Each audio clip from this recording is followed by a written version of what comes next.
Police report में क्या होगा, पुलिस रिपोर्ट में कुछ मामला बनता नहीं है, मतलब कोई मामला बना नहीं।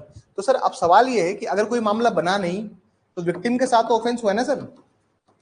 सवाल तो ये ना कि विक्टिम के साथ तो ऑफेंस हुआ है, मतलब पीड़ित के साथ तो अपराध हुआ ही है। उसके उसके पास क्या अधिकार है, उसके पास क्या अधिकार है? प्रोटेस्ट पिटीशन को समझा रहे हैं हम, क्या से शब्द आया, ठीक है। तो सर अगर उसके भाई विक्टिम के साथ अपराध हुआ ही है, क्या पता पुलिस वाले ने अपने ऊपर से मांडोली करके नहीं बताई वो रिपोर्ट, लेकिन विक्टिम के साथ अपराध हुआ है, ये बात तो श्योर है। पुलिस ने कैसे जांच, पुलिस ने मतलब अगर पुलिस कह रही है कि कोई मामला बन नहीं रहा है तो मतलब या तो जांच अच्छे से नहीं हुई है या फिर जांच में अभी भी कमियां हैं। विक्टिम क्या करेगा बेचारा, विक्टिम फाइल करेगा क्या, प्रोटेस्ट पिटीशन, यही कहते हैं इसको नाम, लोकल कोर्ट में भी यही नाम कहते हैं, प्रोटेस्ट पिटीशन। क्या कहते हैं हम लोगों के में, यही कहते हैं, प्रोटेस्ट पिटीशन ही कहते हैं। अब प्रोटेस्ट पिटीशन दो केसेस में फाइल होती है, इसकी भी दो केस में फाइल होती है, मतलब प्रोटेस्ट पिटीशन यही नहीं है कि सिर्फ एफआर उसी टाइम पे फाइल हो। प्रोटेस्ट पिटीशन उन केसेस में भी फाइल होती है। किन किन केसेस में फाइल होती है अब हम समझेंगे। प्रोटेस्ट पिटीशन मतलब इसका जन्म कहां से हुआ, भाई विक्टिम के अधिकारों का रक्षा तो करनी पड़ेगी ना, पुलिस ने लिख दिया कि भाई कोई ऑफेंस मेड नहीं हुआ है। प्रोटेस्ट पिटीशन का जन्म कहां से हुआ है इसको समझिए आप। प्रोटेस्ट पिटीशन शब्द कहां से आया है इसको आप समझिए, और प्रोटेस्ट पिटीशन होता क्या है इसको हम समझेंगे। सर दो तरीके होते हैं, मैं दोबारा समझा देता हूँ। सर दो तरीके होते हैं, जब भी चार्जशीट फाइल होती है तो दो चीज होती है, पुलिस रिपोर्ट फाइल होती है तो दो चीजें होती है, या तो फाइनल रिपोर्ट आएगी या फिर क्लोजर रिपोर्ट आएगी, या फिर चार्जशीट हो जाएगी 173(2)D के अंदर या फिर 173(2)(2) के अंदर। लेकिन विक्टिम के साथ तो ऑफेंस हुआ है ना सर, आपको उसके राइट्स को प्रोटेक्ट करने पड़ेंगे। उसके राइट को प्रोटेक्ट करने के लिए विक्टिम को एक अधिकार दिया है प्रोटेस्ट पिटीशन का। अब प्रोटेस्ट पिटीशन भी दो तरह की होती है, ठीक है। और प्रोटेस्ट पिटीशन क्या होती है, प्रोटेस्ट पिटीशन में क्या होगा आप समझने की कोशिश कीजिएगा। सर 173(2) के अंदर हमने ही पढ़ा कि 173(2)(2) में पुलिस ऑफिसर किसको इन्फॉर्म करेगा, जिस आदमी ने इन्फॉर्मेशन दी है, मतलब विक्टिम ने इन्फॉर्मेशन दी है, विक्टिम को इन्फॉर्म करेगा कि सर हमें कोई ऑफेंस मिला नहीं, जो आपने रिपोर्ट दर्ज करवाई थी उस पर तो हमें कोई ऑफेंस मिला नहीं। मतलब ये ड्यूटी है पुलिस ऑफिसर की, तो टू इन्फॉर्म द विक्टिम कि हमें कोई ऑफेंस मेड आउट होता हुआ नहीं दिखा। बात समझ में आई। अब प्रोटेस्ट पिटीशन दो केसेस में फाइल होती है। अगर मैं बात करता हूँ प्रोटेस्ट पिटीशन को, इसको प्रोटेस्ट पिटीशन ही कहते हैं हिंदी और इंग्लिश दोनों में। दो केसेस में प्रोटेस्ट पिटीशन फाइल होती है कोर्ट्स के अंदर। एक तो पहला केस क्या होता है, पहला केस समझेंगे। जैसे मान लीजिए पुलिस ने क्लोजर रिपोर्ट लगा दी है, पुलिस ने क्या कर दी है, क्लोजर रिपोर्ट लगा दी, मतलब सेक्शन 173(2)D में बोला है कि सर कोई ऑफेंस नहीं हो रहा, और इसके साथ ही उसको 173(2)(2) में भी कह दिया है कि सर कोई ऑफेंस नहीं हुआ है। विक्टिम को बोल दे कोई ऑफेंस नहीं हुआ है, ठीक है। आगे समझिए, जहां पे पुलिस रिपोर्ट फाइल हुई है, जहां पे क्या हुआ है, पुलिस रिपोर्ट फाइल हुई है, जहां पे क्या हुआ है सर, पुलिस रिपोर्ट फाइल हुई है, और जुडिशियल मजिस्ट्रेट ने डिसाइड किया है, जुडिशियल मजिस्ट्रेट ने डिसाइड किया है नॉट टू टेक कॉग्निजेंस,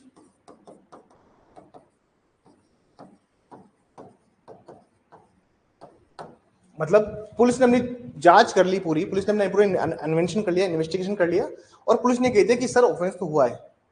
लेकिन जुडिशियल मजिस्ट्रेट अपना जुडिशियल माइंड लगाने के बाद क्या कह रहे हैं कि नहीं नहीं नहीं, मैं नहीं लूंगा इस पे कॉग्निजेंस, मना कर दिया। वहां पे भी क्या होगा सर, प्रोटेस्ट पिटीशन। मतलब कहने का मतलब ये, प्रोटेस्ट पिटीशन किसका अधिकार है, विक्टिम का अधिकार है, पीड़ित जो है उसका अधिकार है, जो इन्फॉर्मेशन दे रहा है उसका अधिकार है।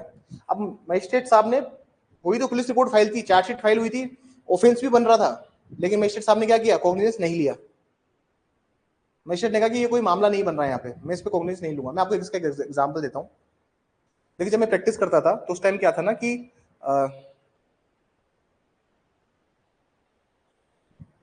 उस टाइम ऐसा होता था कि हमारे एक क्लाइंट था, उसने थोड़ा सा, मैं बैंकिंग के रिगार्डिंग कुछ बताऊंगा पॉइंट आपको।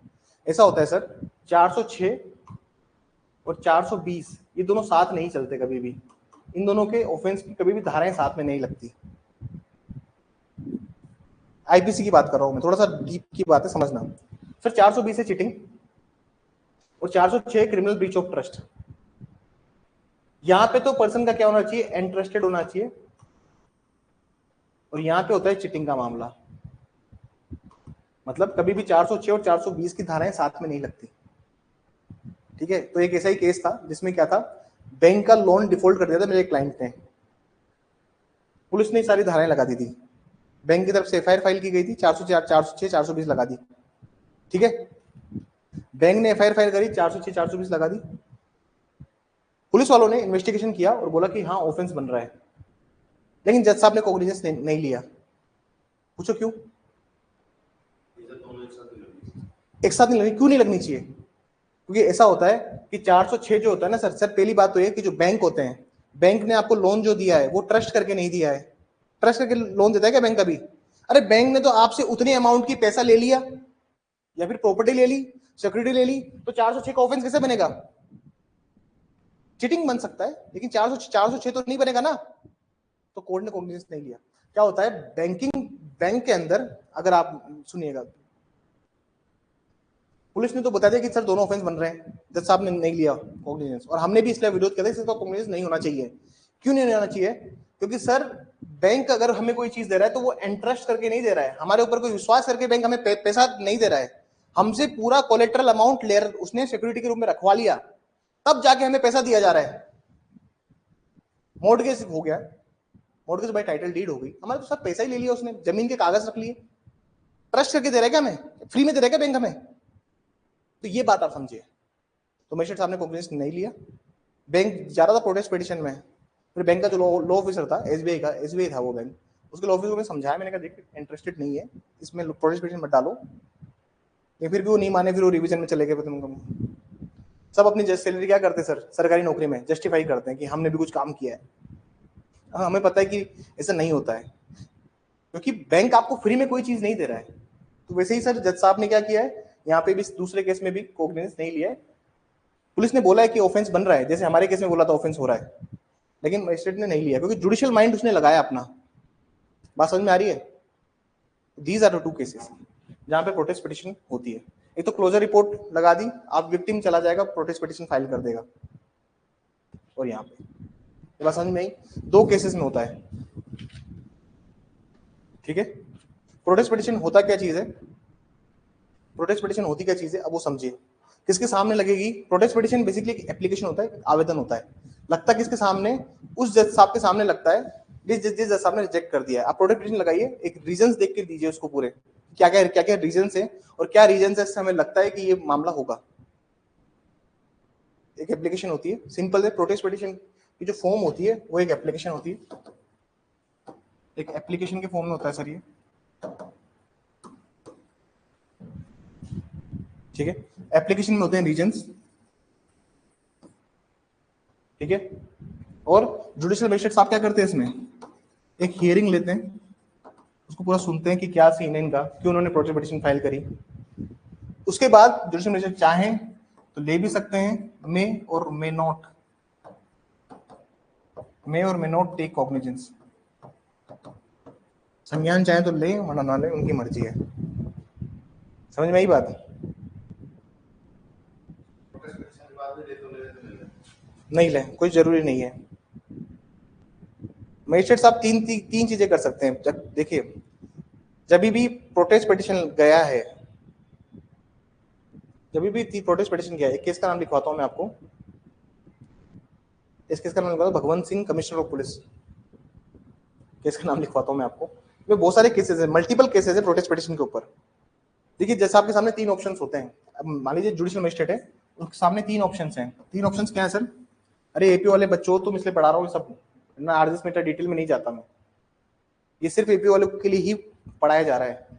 8-10 में इतना डिटेल में नहीं जाता इस टॉपिक पे, क्योंकि मुझे पता है कि प्रोटेस्ट पिटीशन सिर्फ इंटरव्यू में पूछा जा सकता है और अदरवाइज नहीं पूछेगा। पहला चीज तो ये कि मजिस्ट्रेट चाहे तो कॉग्निजेंस ले ले रीजन से प्रभावित होके। दूसरा, मजिस्ट्रेट चाहे तो नो कॉग्निजेंस भी ना ले, या अगर मजिस्ट्रेट चाहे तो तीसरा काम और कर सकते हैं। मजिस्ट्रेट बोल सकते हैं कि आप कंप्लेन लेके आइए, जो प्रोटेस्ट पिटीशन लगाई ना आपने, इसको आप लेके आइए कंप्लेन के फॉर्म में। कंप्लेन के फॉर्म में लेके आने का क्या फायदा होता है मैं आपको भी बताता हूँ। देखिए सर, कंप्लेन के फॉर्म में जब भी हम कोई चीज लेके आते हैं तो यहाँ पे एग्जामिनेशन होता है, किसका? एग्जामिनेशन होता है यहाँ पे विटनेस का। किसका एग्जामिनेशन होता है? जो प्रोटेस्ट पिटीशन में नहीं हो पाता। तो मजिस्ट्रेट साहब चाहें तो बोल सकते हैं कि जैसे आपने जो एप्लीकेशन लगाई है इसको प्लीज आप कंप्लेंट परिवाद के रूप में लेके आइए, और सबने जो भी आपके साथ में जो भी है ना, आपके साथ में जितने भी आपके गवाह हैं, साक्षी हैं, सबको भी लेके आइए। क्योंकि अगर आप प्रोसीडिंग्स देखेंगे सेक्शन 200 की सीआरपीसी में, तो वहां पे दिखा हुआ है कि आप एग्जामिनेशन करेंगे उसका, और एग्जामिनेशन करना मैंडेटरी है। आप बोल दीजिए सर मुझे तो अभी मामला दिख नहीं रहा आपका, लेकिन अगर आप चाहते हैं, अगर आप इतना इंसिस्ट कर रहे हैं, पार्टीज को आप बोल सकते हैं कि अगर आप इतना इंसिस्ट कर रहे हैं, वकील साहब को बुलाया, उनको बोला वकील साहब देखिए मुझे मामला तो समझ में आ रहा है कि कुछ हुआ है, लेकिन बहुत एविडेंसेस, इतने प्रूफ नहीं है, पुख्ता सबूत नहीं है, आप ऐसा कीजिए कंप्लेन पे लेके आइए इस मामले को, परिवाद संस्थित कीजिए, जो भी गवाह आएंगे मैं उनका बयान ले लूंगा और उसके बाद हम प्रोसीड कर देंगे। अगर कान ऐसे पकड़ो ऐसे पकड़ो, बात तो एक ही है ना, वो वाली बात है। तो मजिस्ट्रेट सामने 3 ऑप्शन है, और जिस केस में बोला गया उस केस का नाम है Bhagwant Singh versus commissioner of police. लिखिए केस का नाम, लिखिए किस केस में ये तीनों पॉइंट बोले गए। और प्रोटेस्ट पिटीशन एक रीजनेबल टाइम में होनी चाहिए, ये पॉइंट भी बोला। भगवंत सिंह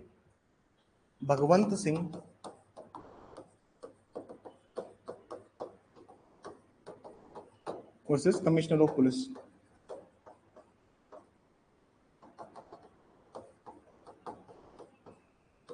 नाइनटीन 1985 का जजमेंट है ये सुप्रीम कोर्ट, कि 3 काम कर सकता है प्रोटेस्ट पिटीशन में, कॉग्निजेंस ले ले, नईक भी ले, और कंप्लेन पे आ जाए कि सारे इधर आ जाओ। तो मुझे लगता है कंप्लीट हो गया टॉपिक। यहाँ पे एक टॉपिक और बचा है, उसका नाम है फर्दर इन्वेस्टिगेशन, जिसको हम लोग कहते हैं तितंबा चालान। क्या कहते हैं हम लोग लोकल कोर्ट में अपने प्रैक्टिस के टाइम कि सर तितंबा चालान लगा दीजिए। इसमें तितंबा चालान का मतलब होता है एडिशनल चालान, जो कहते हैं ना, एडिशनल चार्जशीट बोल दो आप इसको, फर्दर इन्वेस्टिगेशन बोल दो आप इसको फर्दर इन्वेस्टिगेशन कह सकते हैं, आप इसको एडिशनल चार्जशीट बोल सकते हैं, इसको एडिशनल प्रोसिक्यूशन नहीं बोलते, लेकिन एडिशनल प्रोसिक्यूशन 319 को बोलते हैं। तुम कंफ्यूज मत होना शब्दों में, 319 पढ़ाऊंगा तब उसको बताऊंगा। उसमें केस है हरदीप सिंह, वो हमेशा पूछा जाता है, हमेशा हर एग्जाम में के लिए रिलेवेंट केस। 21 के जजमेंट में एग्जाम में पूछा गया आरजेएस के में। मैं आपको लैंडमार्क जजमेंट तो लिखा ही रहा हूँ सबके, लेकिन साथ में आप लोग ये भी इंश्योर कीजिए कि आप थोड़ा थोड़ा पढ़ते रहिए हमेशा, जितने सिलेबस कंप्लीट हो जा रहा है उतने को पढ़ते रहिए, लगातार रिवाइज करते रहिए। जिस दिन टेस्ट होगा ना बेटा, तो ये पूरा